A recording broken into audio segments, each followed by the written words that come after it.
સો dear students, આજે આપણે ઉદાહરણના દાખલા જોઈશું. લાસ્ટ લેક્ચરની અંદર આપણે સ્વાધ્યાયના અને વધારાના સ્વાધ્યાયના દાખલાને કમ્પ્લીટ કરેલા હતા. આજે ઉદાહરણના દાખલા જે છે, જે ઘણા કામના છે, તે આપણે જોઈશું. તો કેપેસિટરને રિલેટેડ પહેલો દાખલો છે ઉદાહરણનો દાખલા નંબર 10મું ઉદાહરણ છે. બે દાખલા છે એની અંદર. આ જે દાખલો છે અત્યારે જે આપણે ગણીશું, વિદ્યાર્થી મિત્રોએ માર્ચ 2020ની એક્ઝામમાં આના જેવો જ થોડા ડેટા ચેન્જ કરેલા હતા. બેઠો જ આ રીતનો દાખલો અંદર પૂછેલો હતો.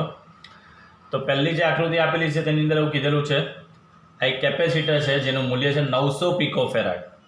તો પહેલા દાખલાનું આપણે સોલ્યુશન કરીએ. કેપેસિટરનું મૂલ્ય તમને આપેલું છે 900 પિકોફેરાડનું કેપેસિટર છે, એટલે 900 ગુણ્યા 10⁻12 ફેરાડ એનું મૂલ્ય આપેલું છે. અને આપણે લખવું હોય તો લખી શકીએ 9 ગુણ્યા 10⁻10 ફેરાડે.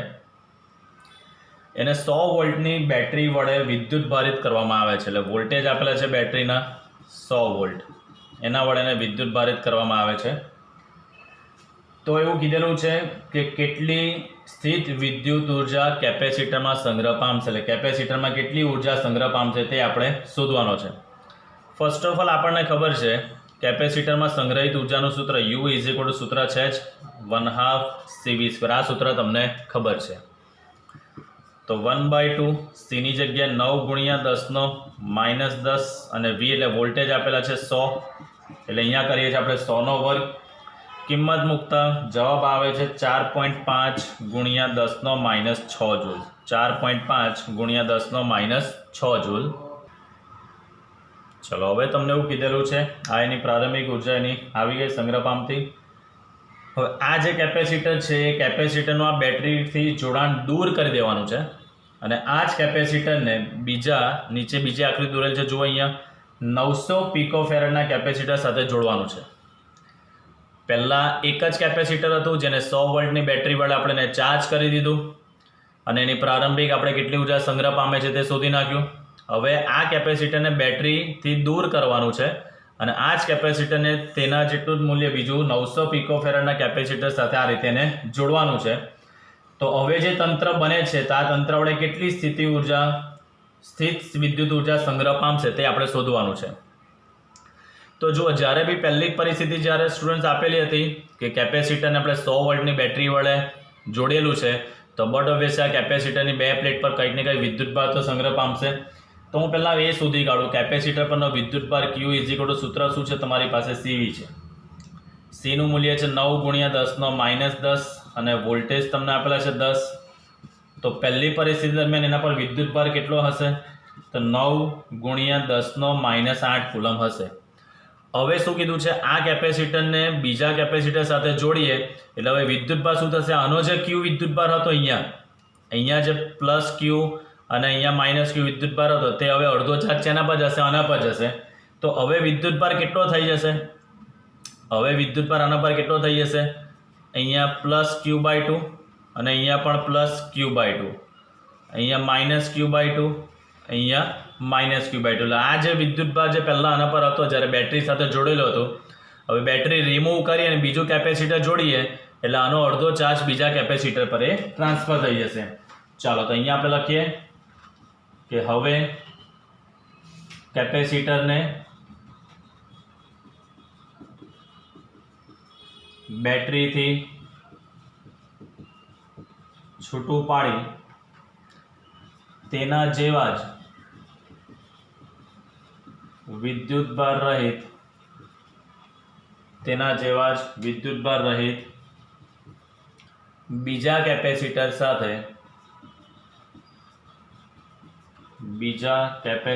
સાથે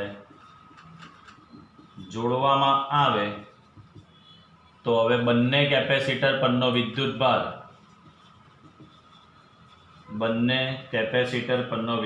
એને આપણે કહીએ Q'. કેટલો થઈ જશે? Q/2. Q કેટલો હતો? 9 ગુણ્યા 10⁻8 ભાગ્યા 2 એટલે 4.5 ગુણ્યા 10⁻8 કુલમ થઈ જશે. 4.5 ગુણ્યા 10⁻8 કુલમ. તો હવે સ્થિતિ ઉર્જા આપણે શોધીએ, જેને નામ આપું છું U'. તો યાદ કરો, સ્થિતિ ઉર્જા જે સંગ્રહ પામે છે તેનું એક સૂત્ર આ બી જોઈ ગયેલા હતા આપણે, Q²/2C. તો Q ની જગ્યા અહીંયા લખવામાં આવશે Q'²/2C. ક્યુ ડેશ એટલે આ 4.5 ગુણ્યા 10 - 8 વર્ગ છેદમાં 2 અને સી ની જગ્યાએ કેપેસિટરનું મૂલ્ય છે 9 ગુણ્યા 10 - 10 9 ગુણ્યા 10 - 10 તો you dash is equal to જવાબ આવશે 2.25 ગુણ્યા 10 - 6 જૂલ 2.25 ગુણ્યા 10 - 6 જૂલ તો સ્ટુડન્ટ્સ આની અંદર જ્યારે બી પહેલું એક કેપેસિટર હતું અને બેટરી વડે જોડેલું હતું ત્યારે કેપેસિટર પર વિદ્યુતભાર કંઈક ને કંઈક તો એ સ્ટોર થવાનો જ છે અને એની પ્રારંભિક ઉર્જા આપણે આ શોધવાની કીધી તે શોધી નાખી. હવે એને બેટરીથી રિમૂવ કરી એટલે આના પર જે ચાર્જ ચડેલો હશે તે બીજા કેપેસિટર પર અડધો ચાર્જ એના પર શું થશે ટ્રાન્સફર થઈ જશે બરાબર એટલે જે ક્યુ હતો તેની જગ્યાએ Q/2 એના પર આવી જશે તો એ Q/2 આપણે શોધીને ક્યુ ડેશ કીધું નામ એને. હવે એની પાસે કેટલી સ્થિતિ ઉર્જા રહેશે તો હવે એની પાસે સ્થિતિ ઉર્જા જે છે તે આપણે Q²/2C આ સૂત્ર આપણે થિયરીમાં ભણી જ ગયા છે તેનો ઉપયોગ કરીને આપણે આ બીજા કેસની અંદર કેટલી એની પાસે ઉર્જા હશે તે આપણે શોધી શકીએ છીએ. તો આ જ દાખલો જે હતો તે 2020માં ડેટા બદલીને પૂછવામાં આવેલો હતા. કરંટ યરની આપણે વાત કરીએ છીએ. ચલો વિદ્યાર્થીઓ ઉદાહરણ નંબર 2.9 આપણો અભ્યાસ કરીશું. આકૃતિમાં દર્શાવ્યા મુજબ 10 માઇક્રોફેરાડના 4 કેપેસિટર છે C1 C2 C3 અને C4 10 માઇક્રોફેરાડના 4 કેપેસિટર આપણને આપેલા છે. તો અહીંયા લખી દઉં છું C1 C2 C3 અને C4 10 માઇક્રોફેરાડના 4 કેપેસિટર આપેલા છે જેનું નેટવર્ક 500 વોલ્ટના સપ્લાય સાથે જોડેલું છે. એટલે અહીંયા જે વોલ્ટેજ આપેલો છે તે તમને 500 વોલ્ટ આપી દીધેલો છે. પહેલું નેટવર્કનું સમતુલ્ય કેપેસિટન્સ શોધવાનું છે. આપણે પહેલાં તો ફાઇન્ડ કરવાનું છે C ઇક્વિવેલન્ટ શોધવાનું છે. તો આપણે સ્ટાર્ટ કરીએ. પહેલાં તો ઇક્વિવેલન્ટ કેપેસિટન્સ શોધીએ. તો તમે આકૃતિમાં જોઈ શકો છો આ બેટરીના બે છેડા વચ્ચે અહીંયાથી આ બે છેડા અહીંયા જોડેલા છે. તો તમે જોઈ શકો છો અહીંયા કે C1 C2 અને C3 જે છે તે એકની પાછળ એક છે. આ બેટરીના બે છેડાની વચ્ચે આ જે જંક્શન પોઈન્ટ બને તો C1 C2 અને C3 જો એકની પાછળ એક શ્રેણીમાં છે તો અહીંયા આપણે લખી શકીએ અહીં C1 C2 અને C3 શ્રેણીમાં છે. તો પહેલાં તો આપણે આનું સમતુલ્ય કેપેસિટન્સ શોધીએ. તો તેનું સમતુલ્ય કેપેસિટન્સ એને આપણે નામ આપી દઈએ છીએ સમતુલ્ય કેપેસિટન્સ C ડેશ છે. શ્રેણીમાં હોય તો સૂત્ર તમારી પાસે છે જ 1/C' ઇઝ ઇક્વલ ટુ લખી શકાય 1/C1 plus 1/C2 plus 1/C3 આપણે લખી શકીએ છીએ. ડેટ મીન્સ 1/10 પ્લસ 1/10 પ્લસ 1/10 તો આને લખી શકાય 3/10 વ્યસ્ત કરીએ તો આ થઈ જશે 10/3 માઇક્રોફેરાડ 10/3 માઇક્રોફેરાડ. ચલો તો હવે આપણું નેટવર્ક કેવી રીતે બનશે આકૃતિ આપણે દોરીએ તો આ 3/3નું ઇક્વિવેલન્ટ જે છે તે હું લઈ લઉં છું અહીંયા જેને નામ આપું છું આ C ડેશ. એની સાથે તમે જુઓ નીચે જે છે આ C4 જે છે તે આ રીતે છે અહીંયા અને એની નીચે આપણે આ 500 વોલ્ટનો જે સપ્લાય જોડેલો છે તે છે આ બરાબર. હવે તમે જુઓ સમતુલ્ય કેપેસિટન્સ શોધવાનું છે તો C ડેશ અને C4 આ બંને કેવા છે સમાંતરમાં બને છે. આ C ડેશ અને C4 બંને કેવા બને છે સમાંતરમાં બને છે. તો અહીંયા લખીએ અહીં C ડેશ અને C4 એ બંને કેવા છે સમાંતરમાં છે. તો હવે તેનું સમતુલ્ય કેપેસિટન્સ આપણે ધારીએ તો ધારો કે સમતુલ્ય કેપેસિટન્સને હું C ઇક્વિવેલન્ટ કહું છું. C ઇક્વિવેલન્ટ સમાંતરમાં છે તો C equivalent is equal to લખી શકાય C ડેશ પ્લસ C4 આપણે લખી શકીએ છીએ. C ડેશની કિંમત આવી 10/3 અને C4ની કિંમત છે તમારી પાસે આ 10/3 છે અને C4ની કિંમત છે 10. ચલો સાદરૂપ આપો તો જવાબ આવશે 10 તાલી 30 ને 10 કેટલા થશે વિદ્યાર્થીઓ 40/3 માઇક્રોફેરાડ. આ થઈ ગયું સમતુલ્ય કેપેસિટન્સ આવી ગયું બરાબર છે. તો આ જે જંક્શન પોઈન્ટ પર તમે જોઈ શકો છો 3 કેપેસિટર C1 C2 C3 શ્રેણીમાં છે તેની સાથે એનો જે જવાબ આવે તેની સાથે C4 કેવો બને છે આ સમાંતરમાં બને છે. એટલે પહેલા દાખલાનો જવાબ આપણો આવી ગયો. હવે તમને એવું બીજું કીધું છે દરેક કેપેસિટર પરનો વિદ્યુતભાર બી શોધવાનો છે. એટલે C4 પર કેટલો વિદ્યુતભાર C1 પર કેટલો C2 પર કેટલો અને C3 પર કેટલો. તો સ્ટુડન્ટ્સ આનું સોલ્યુશન કરવા માટે તમને ખબર હોવી જોઈએ શ્રેણી અને સમાંતરની લાક્ષણિકતા હોવી જોઈએ યાદ હોવી જોઈએ. તો યાદ કરો આપણે એવું ભણી ગયેલા કે જો કેપેસિટર શ્રેણીમાં હોય તો તેના પર વિદ્યુતભાર સમાન જ હોય. તો અહીંયા C1 C2 અને C3 શ્રેણીમાં છે એટલે સ્વાભાવિક વસ્તુ છે કે આ ત્રણે ત્રણ પર વિદ્યુતભાર કેવો હશે? સરખો જ હશે. બરાબર. તો અહીંયા આપણે લખી શકીએ C1 C2 અને C3 શ્રેણીમાં હોવાથી તેના પર વિદ્યુતભાર સમાન હશે. હવે એ વિદ્યુતભાર કેટલો હશે સ્ટુડન્ટ્સ તે આપણે શોધીશું. બરાબર. ચાલો હવે મેઇન વસ્તુ સમજો. આની અંદર C1 C2 અને C3 જે છે શ્રેણીમાં છે તો શ્રેણીની અંદર વિદ્યુતભાર સમાન હોય અને વિદ્યુત સ્થિતિમાનનો તફાવત કેવો થાય? અહીંયા વહેંચાય. વિદ્યુત સ્થિતિમાનનો તફાવત શું થાય? વહેંચાય. એવું આપણે શ્રેણીમાં જોઈ ગયા છે.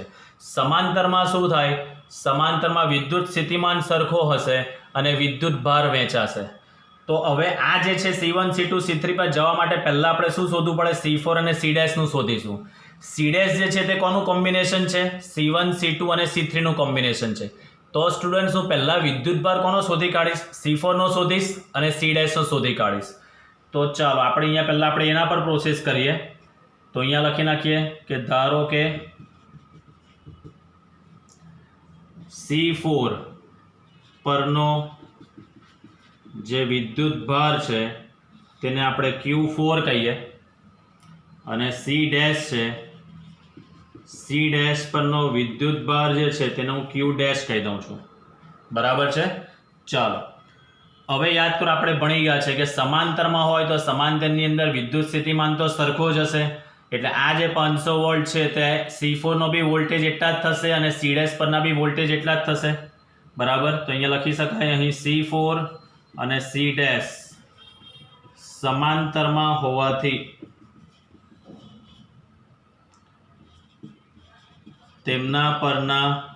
તેમના પરનો વિદ્યુત સ્થિતિમાનનો તફાવત 500 વોલ્ટ કેવો રહેશે? સમાન રહેશે. ચાલો હવે આપણી પાસે સૂત્ર છે જ. હું અહીંયા લખું છું. અહીંયા હવે આપણી પાસે એક સૂત્ર છે. યાદ કરો capacitance C is equal to Q by V.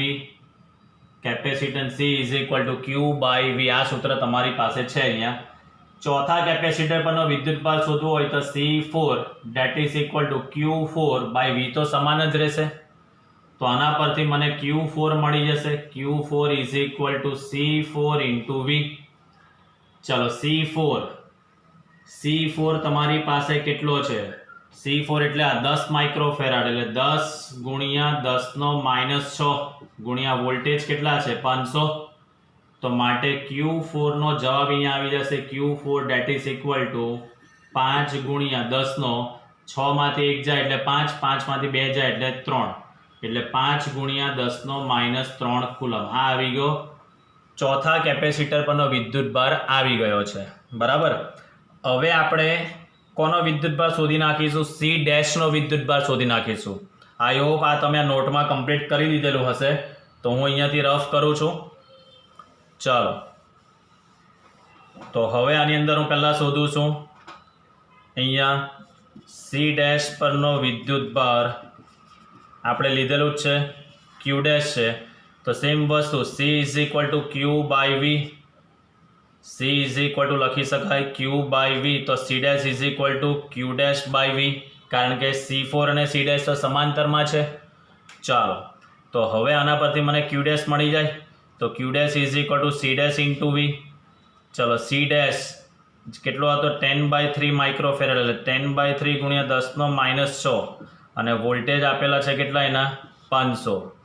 તો આ થઈ જશે 5/3 5/3 ગુણ્યા 10 નો -3 5/3 ગુણ્યા 10 નો -3. બરાબર છે. ચાલો સમજો હવે આગળ. આ જે વિદ્યુતભાર આવ્યો કુલમ એ કોનો વિદ્યુતભાર આવ્યો? C' નું. C' કોનું કોમ્બિનેશન છે? C1 C2 અને C3 નું. ને પાછા ત્રણે ત્રણ કેવા છે? શ્રેણીમાં છે. શ્રેણીમાં વિદ્યુતભાર કેવો હશે? સરખો હશે. એટલે જે C' પરનો વિદ્યુતભાર હશે જે આ C' પરનો વિદ્યુતભાર હશે તે જ વિદ્યુતભાર કોના પર હશે? C1 C2 અને C3 પર હશે. શા માટે? કારણ કે આપણને ખબર છે કે આ જે Q' જે છે તે C' નો વિદ્યુતભાર છે અને C' કોનું કોમ્બિનેશન છે? C1 C2 અને C3 નું. અને 3 3 શ્રેણીમાં છે. શ્રેણીમાં વિદ્યુતભાર કેવો જળવાય?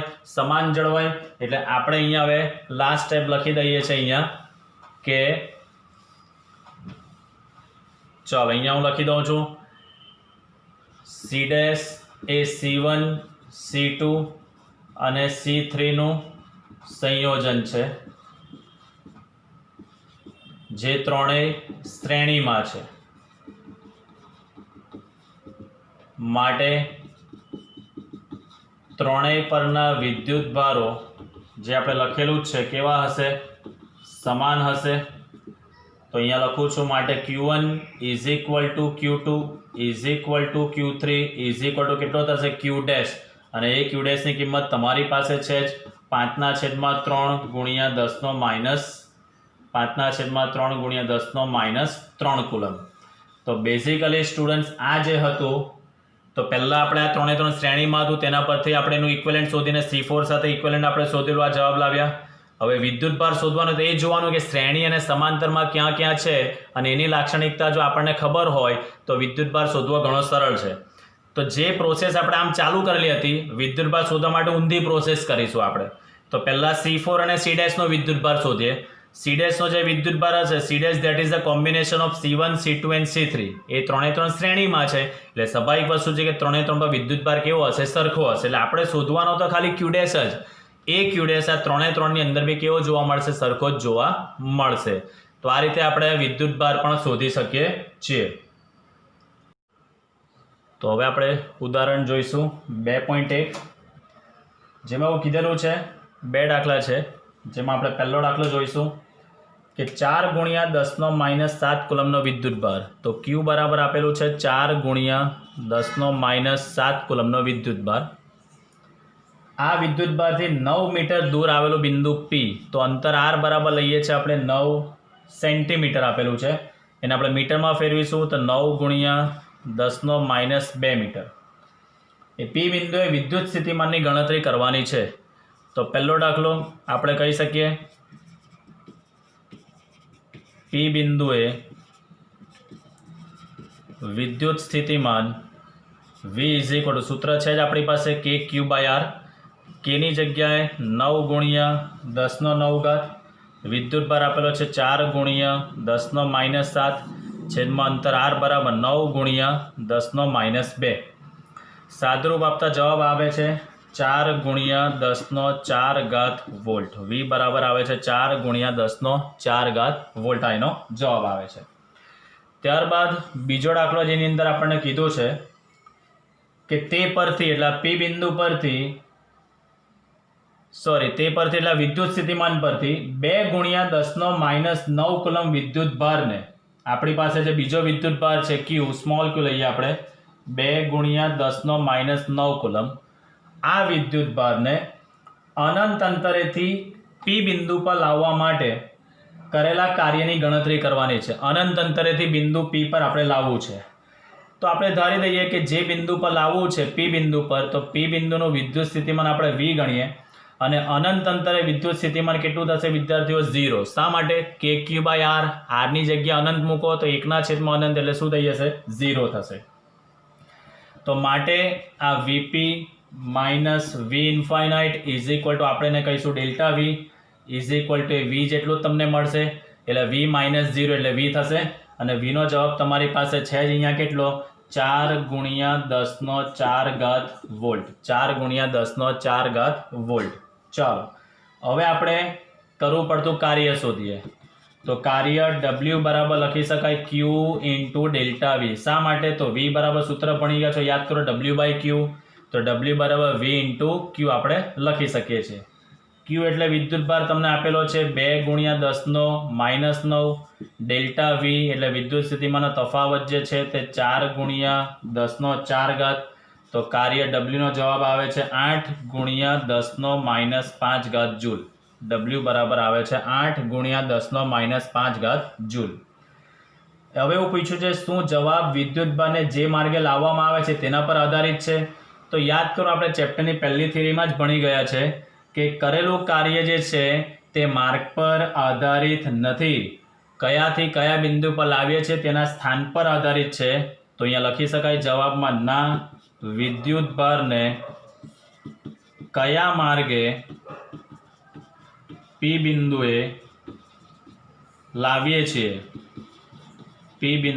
લાવીએ છીએ તે માર્ગ પર કાર્ય આધાર રાખતું નથી. એટલે કયા માર્ગ પર જઈએ છીએ તે માર્ગ પર એ આધારિત નથી. તે આપણે થિયરી કન્સેપ્ટમાં પણ આપણે ભણી જ ગયા છે. તો આઈ હોપ દાખલો ઘણો સરળ છે એટલે આપણે આને સારી રીતે સમજીને તમે નોટબુકમાં લખી દેશો. નેક્સ્ટ ઉદાહરણ જોઈશું, ઉદાહરણ નંબર 2.5. એમાં પહેલો દાખલો તમને કીધેલો છે એવું -9, 0 અને 0 યામ આપેલા છે. બે વિદ્યુતભારો બી આપેલા છે તો એને પહેલાં લખી દઉં છું, પછી સમજાવી દઉં છું. Q1 = તમને આપેલું છે 7 માઇક્રોકુલમ એટલે 7 × 10⁻6 કુલમ, અને બીજો વિદ્યુતભાર Q2 તમને આપેલો છે -2 માઇક્રોકુલમ એટલે -2 × 10⁻6 કુલમ. આ બંને વિદ્યુતભારોને જે મૂકેલા છે તેના સ્થાન સદિશ આપી દીધેલા છે. તો અહીંયા દર્શાવું છું Q1 નો જે સ્થાન સદિશ છે, Q1 નો સ્થાન સદિશ R1 એ આપેલું છે -9, 0 અને 0 સેન્ટીમીટર, અને બીજા માટે R2 તમને આપેલો છે 9, 0 અને 0 સેન્ટીમીટર. તો એની સ્થિતિ ઉર્જા તમારે શોધવાની છે. સ્થિતિ ઉર્જા, તો સ્થિતિ ઉર્જાનું બેઝિકલી સૂત્ર તમારી પાસે છે U = K Q1 Q2/R, પણ R તમારી પાસે નથી. તો પહેલાં આપણે R શોધીશું. R = 9, 0, 0 R2 - R1 એટલે 9, 0, 0 -9, 0 અને 0 સેન્ટીમીટર. ચલો x અક્ષમાંથી x અક્ષ બાદ કરવાનો એટલે 9 - +9 એટલે થઈ જશે સ્ટુડન્ટ્સો 18 સેન્ટીમીટર એનો જવાબ આવશે, કારણ કે y ને z આમ તો 0 જ છે એટલે આપણે લખી શકીએ છીએ 18 × 10⁻2 મીટર. 18 × 10⁻2 મીટર.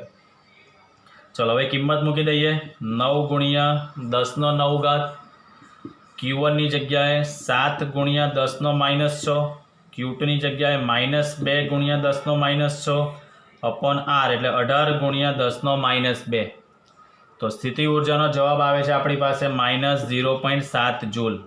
સાદુરૂપ તમે આપશો તો જવાબ આવે છે -0.7 જૂલ. આ એનો જવાબ છે. ચાલો હવે આપણે જોઈશું આગળ બીજો દાખલો એની અંદર. હવે એની અંદર બીજો દાખલો જે તમને કીધો છે તે આ બે વિદ્યુતભારો એટલે Q1 અને Q2 ને એકબીજાથી અનંત અંતર સુધી જુદા પાડવા માટે કરવું પડતું કાર્ય.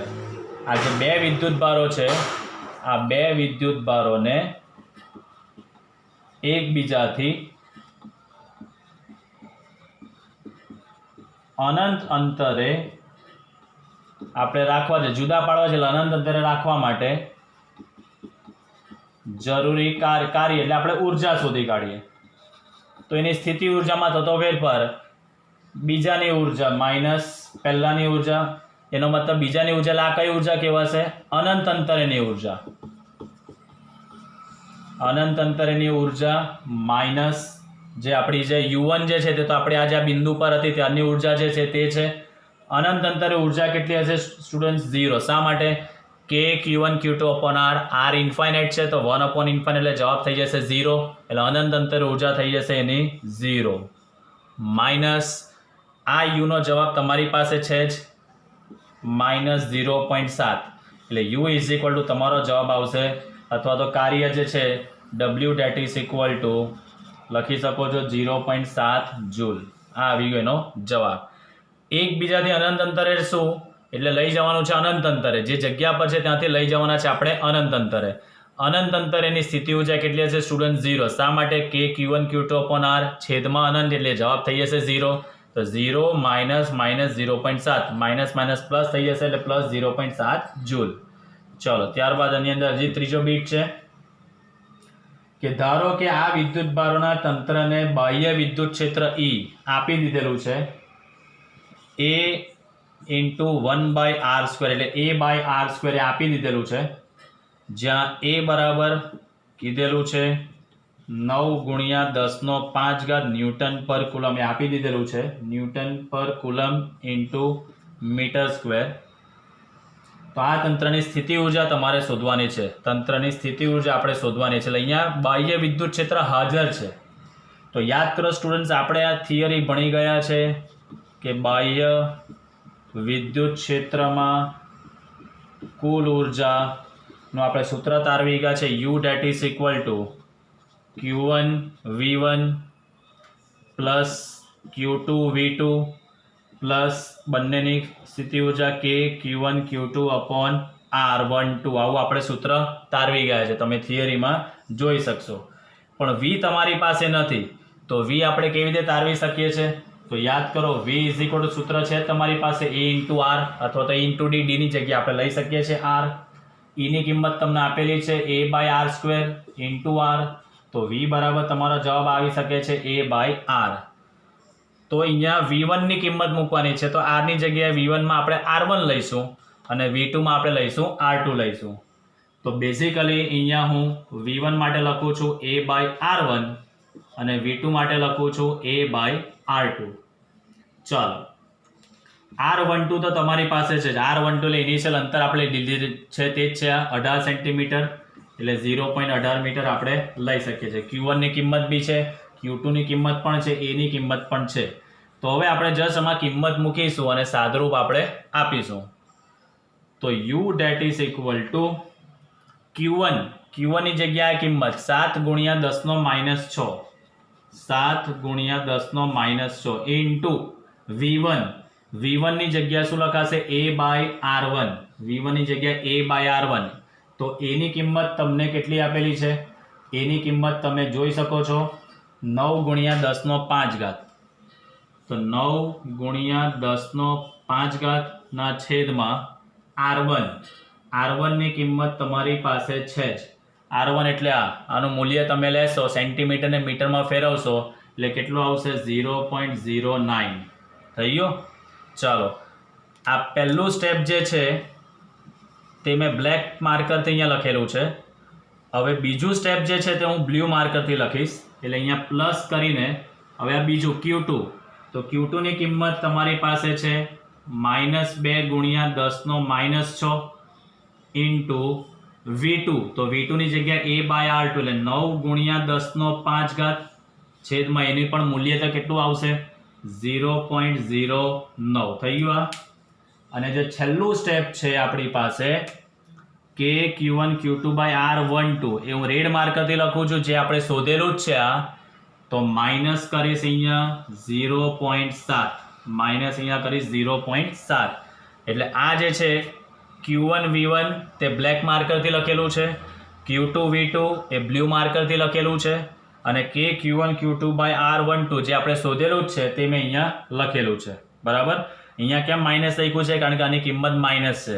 ઓકે, આપણે એવું કરીએ, અહીંયા પ્લસ છે તો હું પહેલાં પ્લસ જ કરું છું અને આને અહીંયા લખી દઉં છું -0.7. ચાલો, તો આનું સાદરૂપ તમે આપશો સ્ટુડન્ટ્સ. તો ફાઇનલ આન્સર યુનો અહીંયા લખું છું, U that is equal to 49.3 joule એનો જવાબ આવે છે. U that is equal to 49.3 joule. એટલે આ સ્ટેપનું સાદરૂપ plus minus minus plus minus minus સાદરૂપ તમે આપશો તો જવાબ આવે છે સ્ટુડન્ટ્સ 39.3 જૂલ. તો આજનો વિડીયો જે છે તે થોડો નાનો છે, એટલે આઈ હોપ તમે કોઓપરેશન આપશો અને આ વિડીયોને ધ્યાનથી જોઈને આટલા જે દાખલા છે તે તમે નોટબુકની અંદર લખી નાખશો. Thank you for your cooperation.